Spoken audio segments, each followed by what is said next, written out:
자, 오늘도 매경 베스트 애널리스트 특집으로 마련되어 있고요. 여러분들이 오늘 아침 개장전에도 많이 이야기 나눴습니다. 관심 있는 제약바이오 업종 중에서 베스트 애널리스트로 또 선정이 되셨습니다. 한국투자증권 리서치센터 제약바이오 애널리스트고요. 진흥국 연구원입니다. 어서 오십시오. 네, 안녕하세요. 네.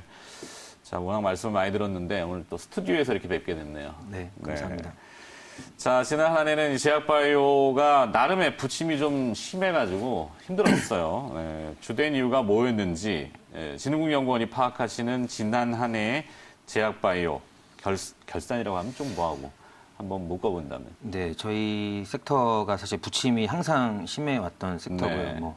변동성이 워낙 컸기 때문에 네, 작년에는 사실 많이들 아시다시피 그 삼상 업체들이 임상을 많이 실패하면서 그동안 주가가 가파르게 올라왔기 때문에 그에 따라서 하한가 세뇌 방식은 맞는 그런 모습을 보여왔고 네. 그러면서 전반적으로는 투자자들 사이에서 이제 신약 개발이 생각보다 쉽지가 않구나 이런 것들을 좀 다시 한번 느끼게 해주는 한 해가 아니었나라고 생각을 하고 있고요. 그렇기 네. 때문에 올해는 아마 투자자분들이 많이 좀 작년보다는 좀 선별적으로 많이 투자를 하시지 않을까. 삼상을 한다 그러면 무조건 그냥 믿고 투자를 한다기보다는 좀 더 면밀하게 살펴보고 스터디도 충분히 하신 다음에 좀 선별적으로 투자를 할 것 같다고 생각하고 있습니다. 네, 약간 보수적인 그 눈높이를 낮춰가지고 사실 네. 이 성장 섹터이기 때문에 기대감을 막 가감을 이렇게 시키면은 주가가 엄청 이렇게 변동하잖아요. 네. 그렇다 보니까 그 임상 3상이 엔딩인데 결국에 그렇다면 나중에 이제 신규 제품이 나오거나 아니면 임상 3상 이전에 기술 수출을 하거나 이렇게 하는데 기대감이 워낙 많았던 기업들인데 그 리스트들이 좀 있는 것 같아요. 사실 그 업계에 좀 실패했던 뼈저린 아픔이긴 합니다만 우리도 알고는 가야 될 것 같은데 자료가 준비되어 있나요? 네. 그 내용을 한번 설명해 주시면은 좋을 것 같습니다. 예, 일단 첫 번째는 호롱생명과학이죠. 저희 인보사인데 요거는 사실 이 케이스는 임상의 실패보다는 사실 임상을 해외에서 하면서 좀 잘못된 부분이 드러났던 거고 이 사건으로 사실 신뢰도가 많이 국내 바이오 업체들의 신뢰도가 많이 하락한 것은 아시겠지만 인보사라는 게 사실 국내에서는 이미 식약처의 판매 승인을 받은 품목이거든요. 네. 그렇기 때문에 기대감도 당연히 높았죠. 국내에서 이미 허가를 받았기 때문에. 근데 이제 해외에서 임상을 하게 되면서 좀 잘못된 부분이 드러나게 되면서 좀 국내 전반적인 좀 신뢰도 하락으로 이어졌다라고 보고 있습니다. 그리고 리보세라닙, 이제 HLB 리보세라닙도 마찬가지인데 네. 사실 중국에서 이미 판매 허가를 받은 품목으로 글로벌 미국 임상을 하고 있었기 때문에 이 종목도 사실 기대감이 높았죠. 왜냐하면 이미 성공을 했으니까. 근데 생존 기간 개선, PFS, OS, PFS 이런 것들이 사실 특히 오버롤 서바이벌 부분에서 기존 품목 대비 크게 개선을 보여주지 않았기 때문에 네. 지금 1차 치료제보다는 3차나 4차 위암 쪽에서로 지금 신약 허가 신청서를 넣으려고 하고 있습니다. 네. 그 다음은 이제 신라젠인데요. 팩사백이요? 네. 신라젠 같은 경우에 이제 팩사백의 임상 3상 중단 권고가 있었죠. 이건 이제 무용성 평가라는 건데 사실 팩사백이 2상 때는 성공을 하지 못했지만 3상을 계속 진행을 한 거거든요. 그렇기 때문에 FDA에서 3상을 계속 진행을 하려면 조건을 다른 거죠. 네. 그래서 중간에 이제 사망자 수가 제가 기억하기로는 190명 정도에 도달하게 되면 FDA가 이제 개입을 하게 되고 그러면서 무용성 평가가 열린 상황에서 효능이 뚜렷하게 없기 때문에 임상을 중단하길 권고한다 해서 임상이 중단됐던 상황이었습니다. 네.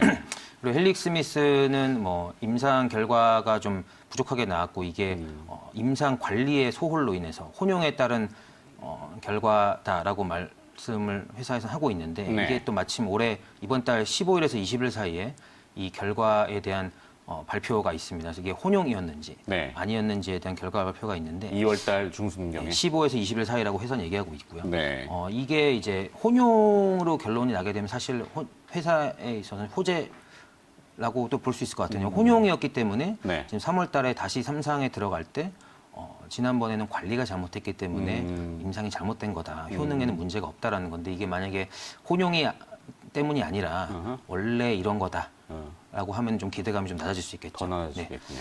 그리고 마지막 한미인데 사실 한미가 그동안 2014년부터 이제 글로벌 라이센스 아웃을 많이 하면서 좀 주가도 많이 올랐었는데 그 기술 수출했던 것들이 하나둘씩 다 반납이 되면서 좀 많이 좀 실망감을 많이 안겨드렸던 회사 종목이고요. 그래서 최근에도 뭐 포지오티닙 중에 하나가 이제 임상에서 좀 중단 실패를 하면서 또 하나의 실망감을 줬다 이렇게 볼 수 있을 것 같습니다. 네, 쭉 들어봤습니다. 한 화면이 고정돼 있다 보니까 시청하신 분들이 뭐지? 이거 방송사고인가? 이렇게 하실 수도 있는데 방송사고 아니고요. 자세하게 설명을 드리다 보니까 그만큼 임상 3상, 임상 디자인이 굉장히 중요하고 국내 업체들이 조금 섣불리 달려들었던 부분도 있었던 것 같고 여러 가지 이제 시행착오를 많이 겪었기 때문에 좀 개선될 수 있는 뼈저린 과거지만 우리가 되짚어봤다는 의미가 되겠죠.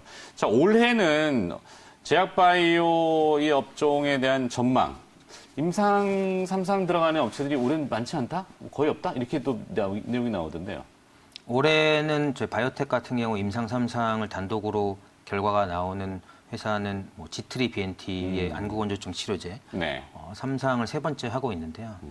세 번째 임상인 만큼 이번에는 이제 최종 결과가 나올 거기 때문에 3분기 정도로 예상을 하고 있습니다. 그래서 그 회사 외에는 사실 올해는 단독 3상을 하는 회사가 크게 없어서 네. 작년 같은 그런 급등락은 좀 없다는 게 불행 혹은 다행인 것 같고요. 네, 그래서 저희는 올해는 사실 시가총액 상위주 위주로 좀 좋아질 것 같다라고 말씀을 드리는데 그런 종목들은 결국에 뭐 삼성바이오로직스나 셀트리온 헬스케어 같은 시총 상위주가 올해는 주가가 좋을 것 같다. 지금도 좋은 상황이고 현재도. 그 이유는 결국에 작년에는 꿈에 기대었던 바이오텍의 강세였다면 올해는 이 업체들의 공통점 뭐냐면 미국과 유럽에서 실제로 매출을 찍으면서 네.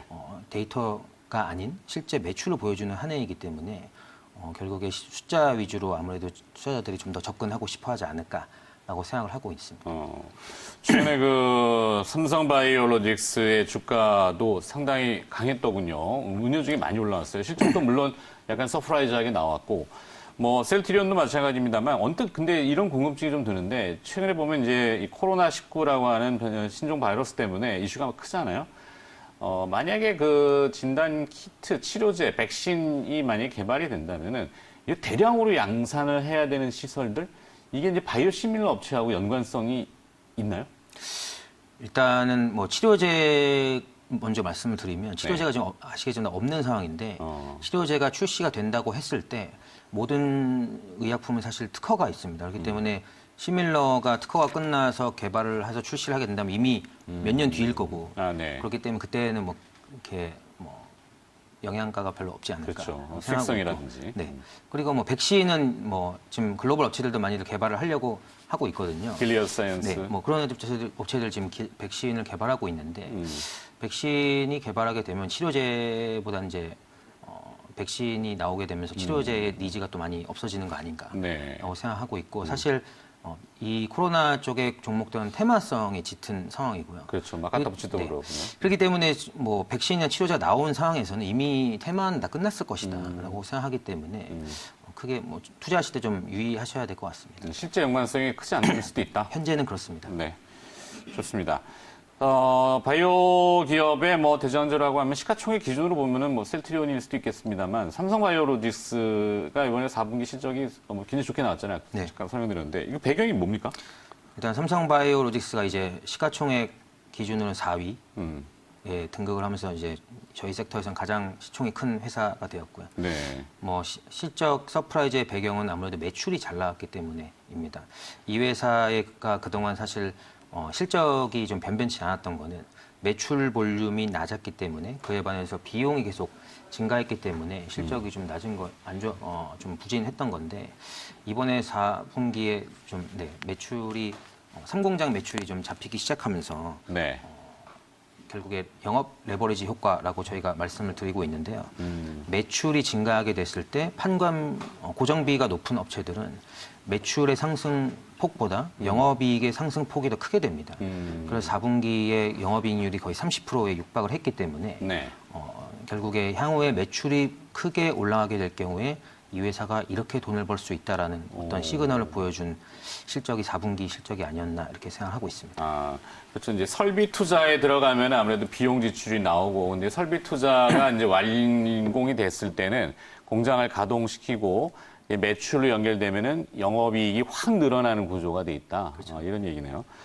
수익성이 앞으로도 많이 기대되는데 매출 1조 원대 시대에 그렇게 멀리 남지는 않은 것 같은데 앞으로 계속 좀 항의하기 그러니까 좀 좋게 예, 주가라든지 이런 측면에서 봐도 될까요? 이 삼성바이오로직스는? 저희는 일단 올해 매출로 한 9천억 대를 보고 있습니다.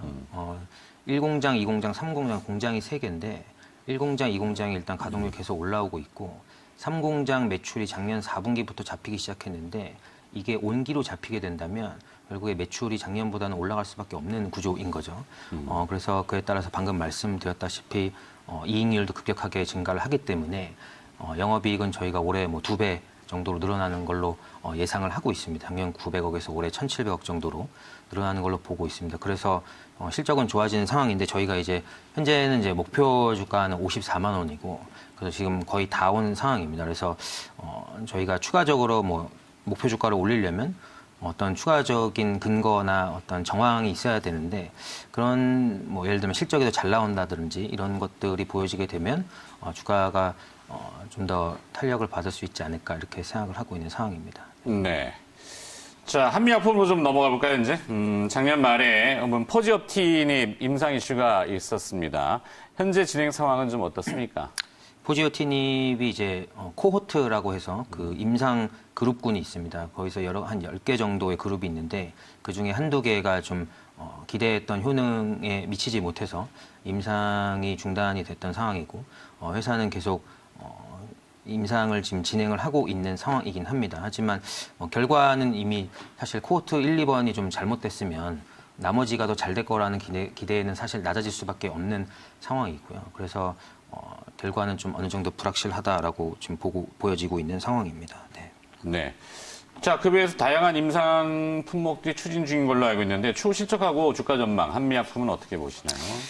실적은 사실 작년 4분기도 실적이 잘 나왔습니다. 뭐 컨센서스를 상회하는 실적을 나타냈고 올해도 실적은 나쁘지 않을 것 같아요. 왜냐하면 본업이 개선이 좀 충분히 되고 있기 때문에 R&D 비용을 2천억 이상 쓰더라도 계속 8% 이상의 영업이익률을 달성할 수 있을 것 같다라고 생각을 하고 있습니다만은 저희가 이제 투자 의견은 중립인 상태로 주가의 상승폭은 좀 제한적일 것이라고 생각을 하고 있습니다. 그 이유는 실적이 좋아지고 있지만 사실 이 회사의 시가총액에는 파이프라인에 대한 가치가 많이 녹아져 있기 때문에 결국에 이 회사의 주가가 좀 의미 있게 오르려면 현재 임상하는 품목이 아닌 새로운 기술 수출 혹은 좀 더 새로운 뉴스가 좀 필요하다. 모멘텀이 현재 좀 부족한 상황이다라고 네. 생각을 하고 있습니다. 그렇군요. 요즘 또 이 헬스케어 업종으로 들어가 광범위하게 넓히면 오스템 임플란트? 예, 이것도 지금 가져오셨는데요. 오스템 임플란트도 실적은 좋은 것 같고 성장을 좀 더 이어갈 수 있는 분야가 있나요, 이게? 일단 오스템 임플란트는 아시겠지만 뭐 임플란트 회사고요. 네. 임플란트 회사들이 그동안 이제 주가가 좀 부진했습니다. 매출이 항상 잘 나왔지만 이익률에 있어서 비용에 대한 컨트롤이 좀 부족했다. 그렇기 때문에 실적에 대한 실망감으로 주가가 약세를 보여왔습니다. 그래서 오스템 임플란트는 최근에는 비용에 대한 컨트롤이 좀 타이트해지고 좀 수익성에 대한 개선에 대한 노력을 하고 있으면서 실적이 좀 좋아지고 있는 상황입니다. 그래서 3분기도 4분기도 실적이 시장 기대치를 상회하는 실적을 나타내면서 최근에는 주가는 바닥을 찍고 올라오고 있는 상황입니다. 하지만 뭐 다들 아시다시피 지금 1분기에는 지금 코로나 이런 쪽으로 사실 오스템이 중국의 매출 비중이 좀 높은 회사입니다. 중국에서 임플란트 1위이기 때문에 네. 그 부분은 조금 확인은 해야겠지만 어쨌든 올해도 작년 대비해서는 이익 성장, 이익 증가는 좀 계속될 거다라고 생각을 하고 있습니다. 네. 자, 그럼 마지막 하나만 더 여쭙겠습니다. 뭐 곤란하실 수도 있겠는데, 하우스 내에서, 하우스라는 건 이제 리서치 센터 내에서, 그래도 가장 탑픽 기업으로 보는 제약바이오 업종 내에서 앞서 잠깐 힌트는 주셨는데, 어떤 기업들이 좀 있습니까? 저희는 올해는 뭐 사실 아까 말씀드렸지만 대형주주로 삼성바이오, 셀트리온 헬스케어 이런 쪽 말씀드리고 있는데요. 네. 삼성바이오 같은 경우에 좀 연말 연초에 좀 급격하게 올라서 지금은 좀 주가는 좀 상승폭은 당분간은 추가 상승은 좀 제한적일 쉴 수 있다라고 생각하고 있고 그렇기 때문에 이제 셀트리온이나 셀트리온 헬스케어 쪽을 좀 더 선호하는 거죠. 이제 네. 뭐 트룩시마라든지 허주마 미국에 지금 출시를 하는 상황이고 신제품이 나오면서 실적이 많이 개선되는 상황이기 때문에 지금은 좀 셀트리온이나 셀트리온 헬스케어 쪽에 더 관심을 가지시면 좋을 것 같습니다. 네. 실제 주가도 오늘 좀 그쪽으로 반응을 하고 있군요. 네. 네. 알겠습니다. 진홍국. 네, 홍국입니다. 아, 죄송합니다. 예, 여기 눈이 잘 안 보여가지고 요즘. 네.